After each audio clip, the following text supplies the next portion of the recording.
신경전입니다.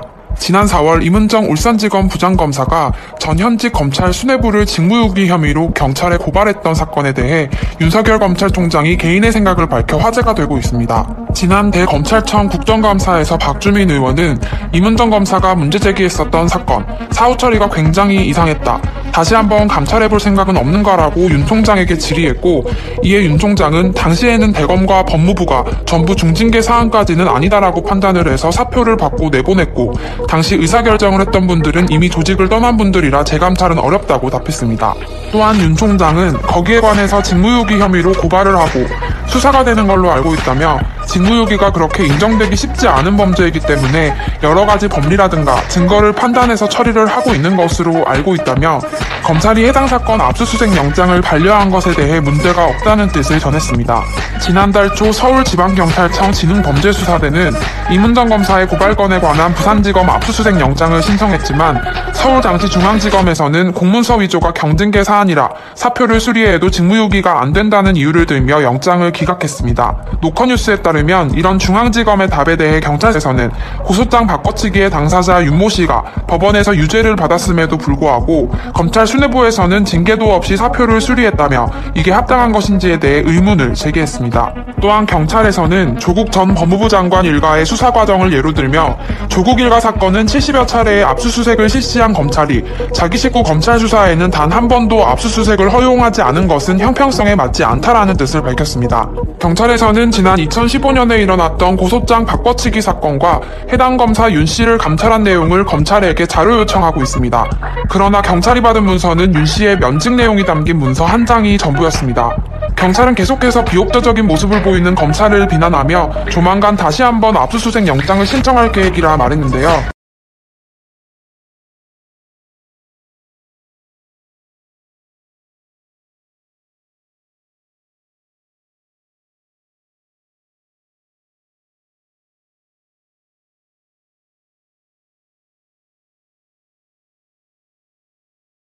그래서 직무정지 명령을 내리고 징계 청구를 했습니다. 그리고 2시간 만에 대검에 있는 수사정보감찰관실을 전격적으로 압수수색을 했습니다.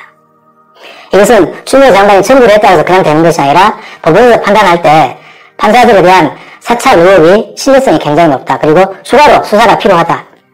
이렇게 결정을 내려서 압수수색 영장을 발부를 한 것입니다.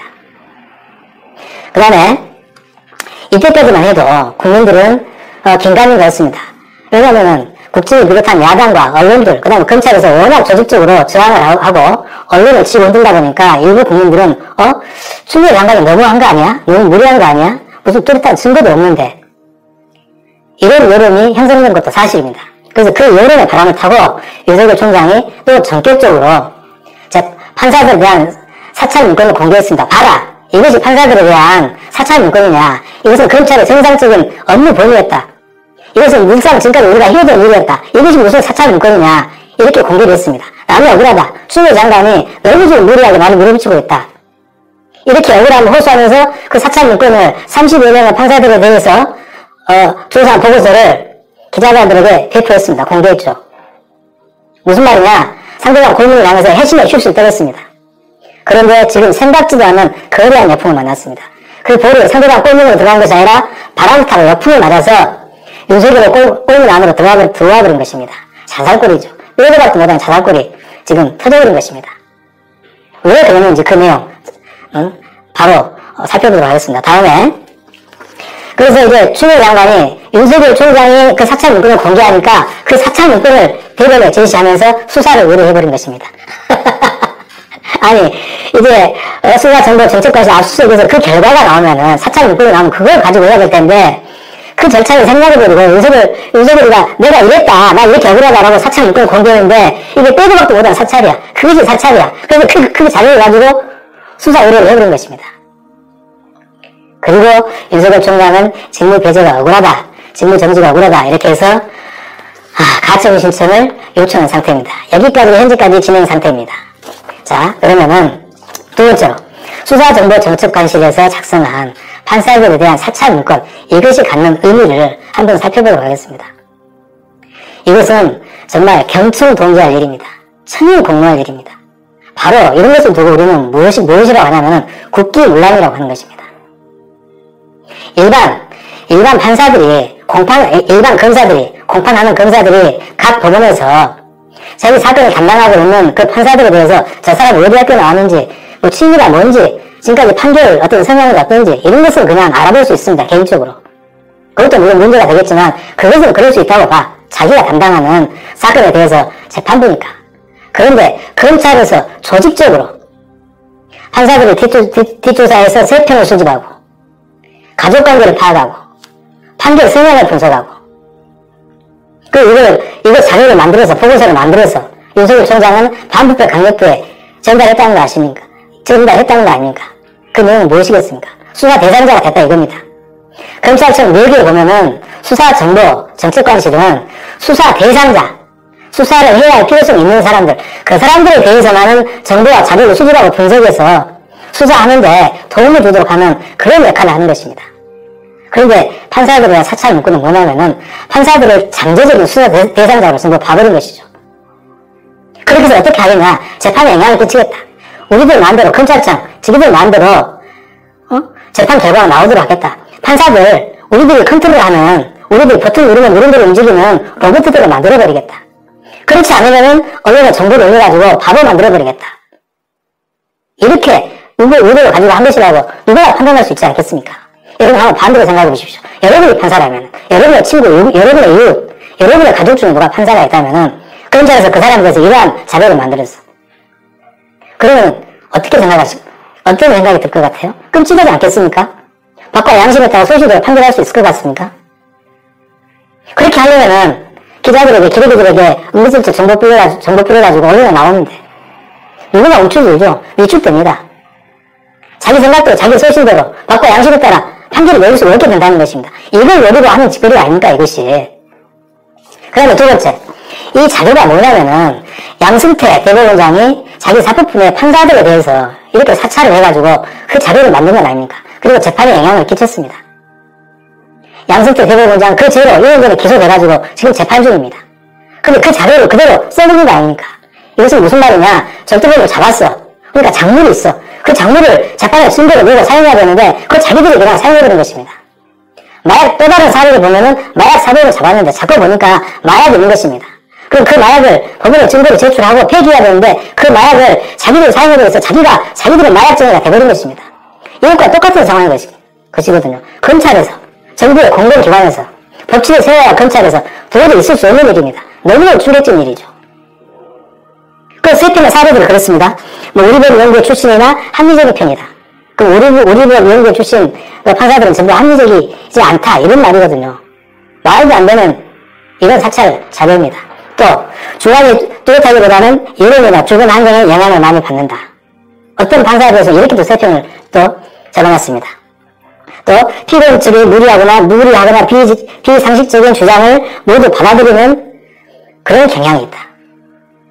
그리고 가족관계 어떻고, 뭐 지금까지 내렸던 판결의 성향은 어떻고, 심의는 어떻고, 그 다음에 술 먹고 늦게 출근해서 뭐 공경에 처했다 이런 것까지 다 조사해가지고 보고서를 작성해서 공판하는 검사들에게 뿌리고, 또 그 재판부가 마음에 들지 않으면 언론에 흘리고 망신 주고 이 짓거리를 지금까지 했다는 것입니다. 그리고 검찰은 지금까지 그래. 야, 지금까지 이거 국정원에서 하고 기무서도 하고 경찰에서도 하고 다 했어. 우리는 그게 무슨 문제야? 다른 부서는 문재인 정권의 핵심 과제였습니다. 사찰 못하게 하는 거. 다 없어졌습니다. 검찰만 지금 남아있는데 얘들은 그게 죄가 된지도 모르고 심각한 범죄행위가 된지도 몰라. 국기문란 행위가 된다는 것도 모르고 있다는 거 아니겠습니까? 왜? 아무도 지금까지 얘들을 건드려보지 않았기 때문에, 건들 수가 없었기 때문에 이제 터진 것이죠. 제대로 터진 것입니다. 자, 그러면 앞으로 어떤 일이 예상되는가 그걸 한번 살펴보도록 하겠습니다. 자, 윤석열이는 직무정지 가처분 신청을 했습니다. 그러면 이제 법원에서 판단을 하겠죠. 윤석열 주장을 들어줄 것인가 말 것인가. 근데 윤석열 주장 들어주겠습니까? 아니, 자기들 사법부 판사들을 사찰을 했는데 이 주장을 들어주겠냐고. 만약에 어떤 판사가 윤석열 주장을 들어줬다. 그럼 그 판사는 사법부 내에서 아마 견디기 힘들 것입니다. 사법부 내에서 역적 대접을 받을 것입니다. 그리고 윤석열은 징계 결과가 나오면 그것에 대해서 또 불복해가지고 소송을 하겠죠. 그 결과도 윤석열이가 이기기가 쉽지 않습니다. 왜? 이미 사법부에는 윤석열이가 미움털을 받겠습니다. 그리고 뼈도 박던 증거가 있습니다. 미움틀, 다른 미움틀이 아닙니다. 아니죠. 우리들을 사찰을 해, 감히? 판사들 지금 부들부들 떨고 있는데, 윤석열, 쉽지 않습니다. 이 구멍에서 빠져나오기가. 다음에 또 어떤 일이 일어날 것인가. 지금 윤석열이가 공개한 그 사찰 문건을 가지고 충명은 기다렸다는 듯이 대검에 수사 의뢰를 했습니다. 그 수사 결과가 나오겠죠. 그 다음에 수사정보정책관실 압수수색에서 지금 포렌식 절차가 진행되고 있습니다. 무엇이 튀어나올지 몰라. 아마 또 충격적인 뉴스 보도가 터질 것입니다. 그런 것들 가지고 윤석열에 대해서 구속영장을 청구하겠죠. 그럼 구속영장 기각되겠습니까? 전 빼도박도 못한 증거가 있는데 이건 국기문란인데 이걸 만약 기각을 해준다 그럼 사법부도 한 방에 또 헐값에 갑니다. 국민의 여론 이윤이 넘어왔거든요. 이것은 빼도박도 못하는 사찰이다. 어떻게 검찰청에서 이렇게 할 수 있는가. 이런 여론이 지금 전국에서 들불처럼 일어나고 있는데 감히 이 여론을 거슬러서 누가 판결을 해? 쉽지가 않습니다.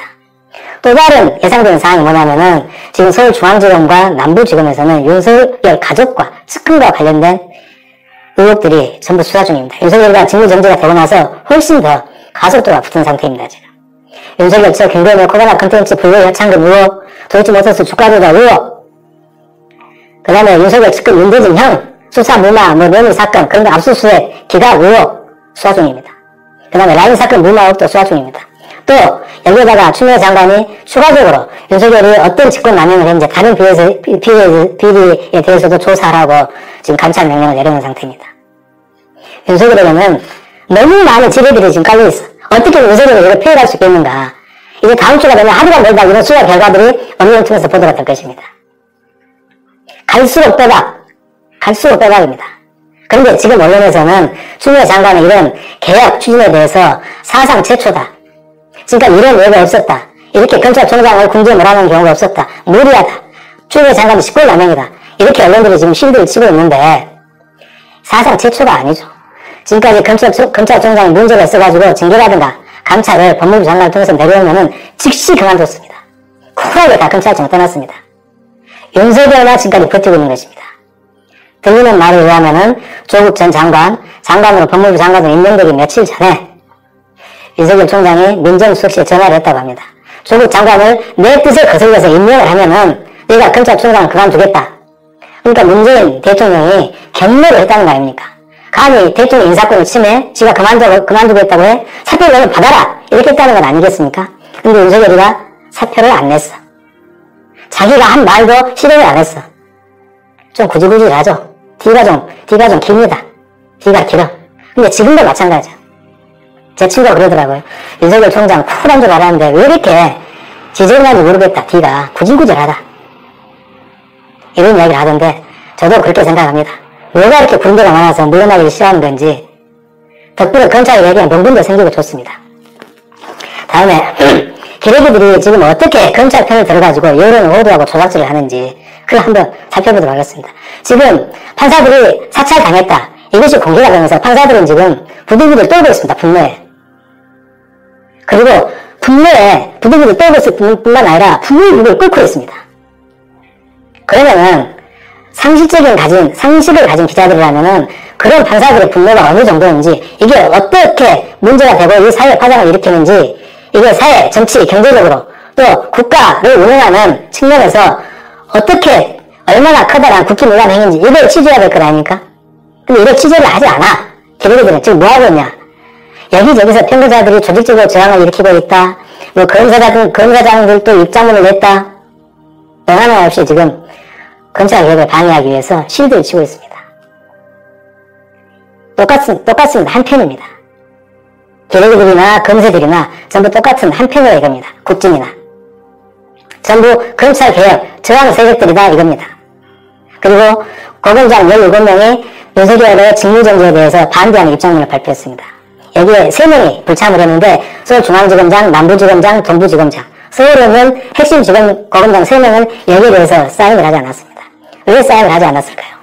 서울중앙지검은 지금 윤석열 측근 가족에 대해서 수사를 하고 있습니다. 남부지검도 그 잔챙이 군사병에서 1000만원치 술 접대 받은 3명 검사, 그 다음에 라임 사건 무마 의혹에 대해서 수사하고 있습니다. 만약 감을 잡았을 때 윤석열 총장이 무죄다 깨끗하다 라고 하면은 사인을 했겠죠. 그러나 자기들은 알고 있을 겁니다. 윤석열 총장에 대해서 혐의가 얼마나 무거운지. 그래서 아마 사인을 하지 않았을까. 사인을 하는 순간 자기들도 여러 열풍 맞고 객값으로 대접받으니까 그래서 아마 사인을 하지 않았을까 이런 생각이 든다는 것입니다. 그 다음에 마지막으로 저 양평의 생각을 말씀드리겠습니다. 여러분, 검찰개혁을 무엇이라고 생각하십니까? 지금까지 검찰개혁은 기소편의주의, 수사권, 기소권 다 가지고 있었습니다. 그래서 누가 건들지를 못했습니다. 검찰의 비리대에서 파헤치질 엄두를 못 냈습니다. 그러다 보니까 검찰은 자기들 마음대로 덮고 사건을 덮고 사건을 만들어내고 조작질을 하고 정제를 제거하고 이렇게 검찰 지상주의 세계를 만들어왔습니다. 권력이 너무 집중되다 보니까 아무도 손을 못 대. 그래서 검찰개혁은 이 권력을 분산시키는 것이죠. 그래서 공수처도 만들고 수사권도 경찰에 주고 검찰은 기소권만 가지고 그리고 이 세 권력기관이 서로 감시하고 견제하고 물어뜯으라 이겁니다. 그래야 세상이 투명해지고 검찰들의 장난이